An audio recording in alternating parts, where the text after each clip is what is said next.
Hello everyone. पिछले video में हमने विनिमय साध्यता क्या है, विनिमय साध्यता विलेख से क्या तात्पर्य है, इसकी मुख्य विशेषताएं कौन कौन सी हैं, इसके बारे में पढ़ा था। इस वीडियो में हम उसी चैप्टर को कंटिन्यू करते हुए विनिमय साध्य विलेखों के प्रकार, जिनको नेगोशिएबल इंस्ट्रूमेंट एक्ट 1881 की धारा 13(1) में परिभाषित किया गया है, जिनमें 3 प्रकार बताए हैं विनिमय साध्य विलेखों के: प्रतिज्ञा पत्र, विनिमय बिल और चेक। इन तीनों का इंडिविजुअल अध्ययन करते हैं। तो सबसे पहले बात करते हैं प्रतिज्ञा पत्र के बारे में, प्रोमिसरी नोट के बारे में। इसको डिफाइन किया गया है नेगोशिएबल इंस्ट्रूमेंट एक्ट 1881 की धारा 4 में। यह एक लिखित सल्लेख है जिस पर लेखक के हस्ताक्षर होते हैं तथा जिसमें एक निश्चित व्यक्ति को अथवा किसी निर्दिष्ट व्यक्ति को निश्चित रकम का भुगतान करने की शर्त रहित प्रतिज्ञा होती है। ये प्रतिज्ञा पत्र कहलाता है। यानी इसमें बहुत सारी विशेषताएं तो इसकी डेफिनेशन में छुपी हुई हैं कि यह एक लिखित सल्लेख है, लेखक के हस्ताक्षर होते हैं, निश्चित रकम निश्चित व्यक्ति को निश्चित समय पर भुगतान करने की शर्त रहित प्रतिज्ञा होती है। इसमें 2 पक्ष होते हैं प्रतिज्ञा पत्र में। पहला लेखक, जिसे प्रतिज्ञा करने वाला कहा जाता है, और दूसरा अदाता, जिस व्यक्ति के प्रति वचन दिया जाता है। ठीक है, प्रतिज्ञा पत्र में 2 पक्षकार हो गए, लेखक और अदाता। मोस्ट क्वेश्चंस जहाँ से बनता है प्रतिज्ञा पत्र की विशेषताएं कौन कौन सी हैं, तो ये अधिकतर विशेषताएं जो हैं यह डेफिनेशन में से ही निकल के आई हैं। जैसे प्रतिज्ञा पत्र लिखित में होना चाहिए, भुगतान करने की स्पष्ट एवं शर्त रहित प्रतिज्ञा होनी चाहिए, लेखक के हस्ताक्षर होने चाहिए, लेखक निश्चित होना चाहिए, देय राशि का निश्चित होना चाहिए, भुगतान का समय होना चाहिए। तो ये प्रतिज्ञा पत्र की विशेषताएं हैं। इनके बारे में क्योंकि यहाँ से बड़ा क्वेश्चंस बनता है, कई बार बना हुआ है पिछले एग्जामों में, इस वजह से प्रतिज्ञा पत्र की विशेषताओं को हम एक एक करके पढ़ते हैं। प्रतिज्ञा पत्र की पहली विशेषता है प्रतिज्ञा पत्र लिखित होना चाहिए। इसका तात्पर्य है कि मौखिक प्रतिज्ञा पत्र नहीं हो सकता, यानी हमेशा रिटन में ही होना चाहिए। लिखित में छपा हुआ भी शामिल है, यानी टाइप किया हुआ भी हो सकता है। इसे स्याही अथवा पेंसिल दोनों से ही लिखा जा सकता है तथा टाइप भी किया जा सकता है। पेंसिल से लिखना कोई वैधानिक अयोग्यता तो नहीं है, लेकिन पेंसिल से अंकित प्रतिज्ञा पत्र में परिवर्तन की आशंका अधिक रहती है। अतः प्रतिज्ञा पत्र स्याही से लिखना ही अधिक उचित माना जाता है या काम में लिया जाता है, क्योंकि पेंसिल से लिखे हुए में परिवर्तन की आशंका ज़्यादा होती है। तो पहली विशेषता है कि प्रतिज्ञा पत्र रिटन में होना चाहिए, वर्बली या मौखिक मान्य नहीं है। दूसरी इसकी विशेषता है प्रतिज्ञा पत्र की बैंक एवं करेंसी नोट के अतिरिक्त। कुछ देशों में बैंक को वाहक नोट निर्गमन करने का वैधानिक अधिकार होता है, लेकिन इंडिया में ऐसा नहीं है। भारत में केवल सरकार द्वारा और रिजर्व बैंक द्वारा ही नोट निर्गमित किए जा सकते हैं। ये करेंसी नोट पूर्णतः विधिग्राह्य हैं, जबकि बैंक नोट केवल बैंक विशेष की अपनी साख पर ही प्रचलित होते हैं। प्रतिज्ञा पत्र में इन दोनों प्रकार के नोटों को ही शामिल नहीं किया गया है।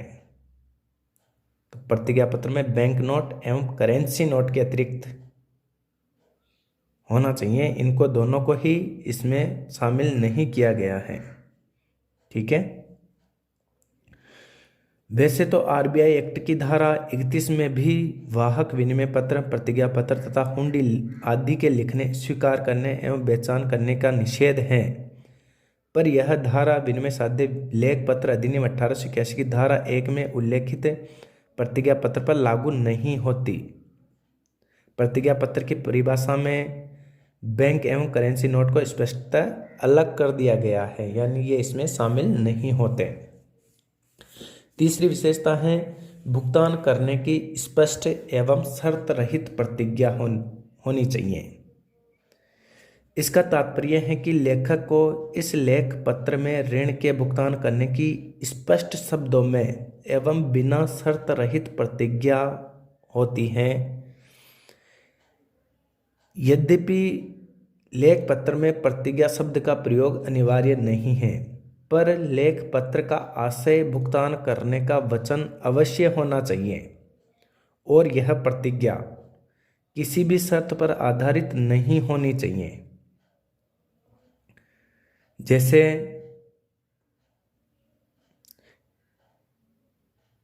केवल ऋण की स्वीकृति का उल्लेख करना प्रतिज्ञा नहीं कहलाई जा सकती। इसका एग्जाम्पल है कि मुझे आपको 5,000 रुपये देने हैं, या मैं आपका 5,000 रुपये से ऋणी हूँ, मैंने आपसे 5,000 रुपये लिए हैं जिनके आपके मांगने पर वापस कर दूंगा आदि लेख पत्र प्रतिज्ञा पत्र नहीं कहला सकते। तात्पर्य यह है कि लेख पत्र में रकम के भुगतान करने की प्रतिज्ञा होनी चाहिए, न कि अन्य बातों की। दूसरी महत्वपूर्ण बात है कि प्रतिज्ञा पत्र स्पष्ट शर्त रहित होना चाहिए। ऐसा नहीं कि उसमें कोई शर्त जोड़ दी जाए। जैसे यदि प्रतिज्ञा पत्र में लिख दिया जाए कि मैं लॉटरी की राशि प्राप्त होने पर 500 रुपये भुगतान करने का वचन देता हूँ, तो ये शर्त सहित प्रतिज्ञा हो गई कि अगर लॉटरी का भुगतान हो जाएगा तो मैं आपको पेमेंट कर दूंगा। तो ऐसा नहीं होना चाहिए। भुगतान करने की स्पष्ट एवं बिना शर्त रहित प्रतिज्ञा होनी चाहिए।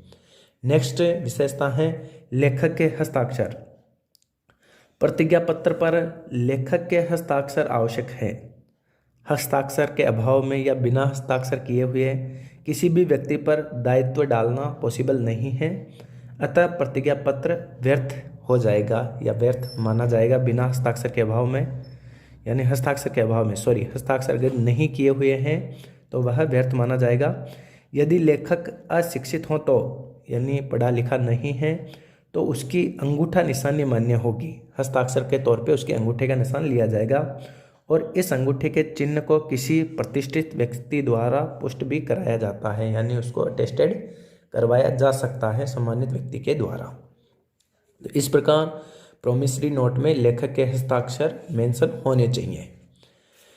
नेक्स्ट विशेषता है लेखक निश्चित होना चाहिए। इस लेख पत्र से यह स्पष्ट हो जाना चाहिए कि भुगतान करने के लिए दायित्व निश्चित रूप से किसका है।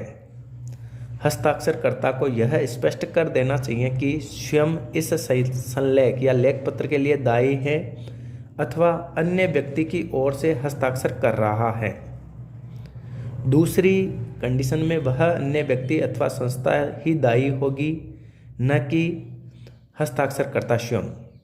यदि प्रतिज्ञा करने वाले एक से अधिक हों तो यह भी स्पष्ट हो जाना चाहिए कि वे केवल संयुक्त रूप से दायी हैं अथवा संयुक्त एवं पृथक पृथक रूप से। यानी लेखक निश्चित हो जाना चाहिए, बिल्कुल क्लियर होना चाहिए लेख पत्र में कि एक्चुअल में दायित्व किसका है। नेक्स्ट विशेषता है जैसे लेखक निश्चित हैं, प्रतिज्ञा करने वाले निश्चित हैं, वैसे ही प्राप्त करने वाला भी निश्चित व्यक्ति होना चाहिए।